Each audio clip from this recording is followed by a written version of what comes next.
Hey guys, it's Kieran. I'm just going to do a quick, brief market update. In terms of news this week, we don't have that much as usual. I mean, thank goodness. The main thing really is this Thursday we've got the unemployment claims, and we'll just see how that goes. And it just might be a case of just sitting out for a couple of hours and just let the volatility really settle down. This new report has actually come out now as well, which is great. And the dealers seem to have actually reduced their short exposure. And of course, many people now might think, well, the short exposure has been reduced, and therefore Bitcoin has to moon now.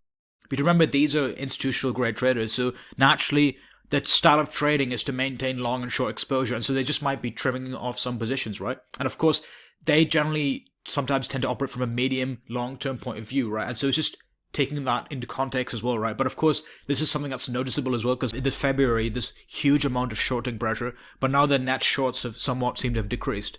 And so we'll just really monitor that to really see how it goes along.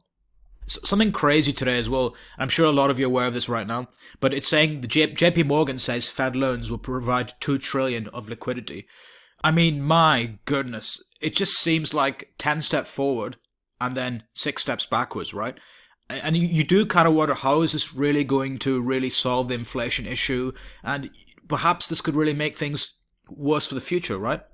It's a bit generic here. It's not giving that much detail, really speaking. But this is just saying an emergency loan program, injectors $2 trillion of funds into the US banking system. And of course, they're giving the reasons for that. It's just interesting to be aware of, right? But I'm not going to speculate too much. I'm just going to stick to the chart, because very often it's already priced into the chart. Looking at the Bitcoin chart, and of course I mentioned how I'm still in my short trade. We were in a sideways range, and of course this was the peak here around this 25.3k level, and then naturally we had this breakout, of course, to 26.5k. And we did point out specifically, I mentioned that of course there would be some kind of resistance potentially across in the top end of this 5-day Gaussian channel. But you have to really bear in mind that this is the 5-day time frame, so the 5-day has not closed yet, and so we could still end above this, right? And so I've taken my initial short position around 25.4k. I didn't really want to catch the top, greatly because when you actually look at the volume specifically, there's actually very little in the way really to 28k, 30k, and there's just huge volume gaps. And if you look specifically here as well, there's just a lack of volume nodes really, and so it can easily gap up. Generally speaking, there's really little in the way till 28k, 38k. I'm happy I took the trade, and now I'm still sitting in profits. Of course, I've taken a third of my position off, and so it's a risk-free trade at this point, because it's already achieved a 1-to-4, 1-to-3 risk-reward ratio trade so far, and it's just, we'll see how this goes really. And so far now, we've just been in this sideways range, really speaking. And we'll just see if we have breakout. And of course, there seems to be some kind of range forming. And so if you say this, for example, around this 25.3k region is the upper end of the range, and roughly 24.1, 24.2k might be the lower end. This seems to be some kind of deviation play, false break of this range here. And so until there's a clean high time frame closure below these extremes of the ranges, we're just pretty much stuck in this range really. And we'll just see how it goes. Something else to really consider as well, just pulling out the actual volume profile. We're actually in this sideways range, which really we've been starting really since January, and now it's, of course, March. I'm just going to take out the fixed volume profile tool. Obviously, this section is quite trending, so I'm going to take it from here. And just pulling it to this section before just of course the USD FUD, and just of course the Silvergate and all the other FUD that was happening before that breakdown the weekend. Of course, we're still stuck in this range, but initially we actually fell back down, and now we're floating with this value area high of this, generally speaking, this range here. And when that happened, we came back up to this value area low, and we reclaimed this range really. And so is this, anything can happen really right now. We're floating now at this region here, 24.5k, and this is the value area high of this particular region. And if we do break down, potentially a potential region is of course this region here and this region here, and of course you should take profits on the way, right? And so if we do break up, a potential scenario could of course be something like this. You have to also consider as well, because if this is the peak is around 26.6k, something potentially that could happen you have to consider as well is this scenario here. Run up like this, push down, catching just a lot of late longs off guard, and then potentially continue to 28k, right? That's something to always consider. But until we get a really high time frame closure, beyond really the extremes of this range, we're actually pretty much range bound, in my opinion, and based on the research. And of course, if we do break down, which is always a possibility, something to consider, of course I'm still maintaining my short position and I've taken my first TP out, so it's a risk-free trade at this point.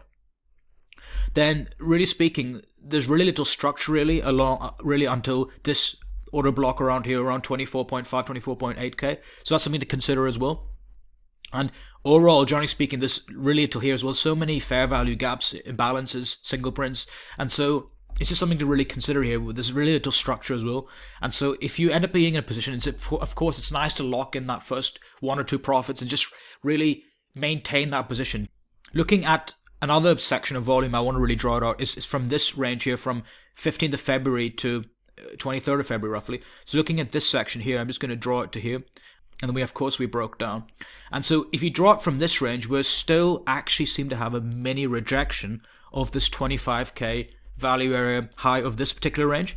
And of course, you need to take everything in context. You need to build an overall picture, right? And of course, I wouldn't trade purely based on this, but it's just interesting how if you look at this range, we've somehow seemed to be rejecting of this upper end of the high volume area.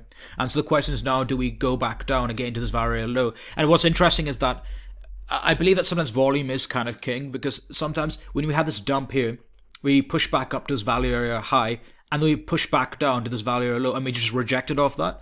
And so it's just interesting to see how this will play out. Looking at the actual long to short ratio and open interest, this last week particularly, we had a huge amount of just retail piling in short positions. And of course, open interest was creeping up as well and reached absurd levels at one point. And of course, naturally, this led to a short squeeze, as we can see here. And there was naturally a divergence as well between the retail traders here and the top traders. And the top traders were just stealthily, just slowly creeping up and just stacking long positions, really. But now the open interest has come down a bit, which is good to see. The long to short ratio of the retail is slowly creeping up, but is more in the neutral area, really. And it could be the case now that we're stuck in this range, really, until the market makers really decide the commitment of the market participants. And once there's enough commitment, then we could potentially get the breakout.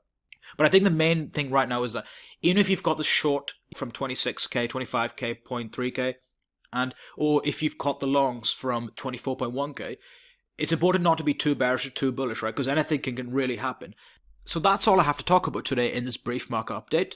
Do check out my YouTube channel. I set up this quite recently. This is where I post market updates and really tips and tricks to really fast track your trading process and general investing career as well. Well, thanks a lot for watching, guys, and I'll catch you in a bit.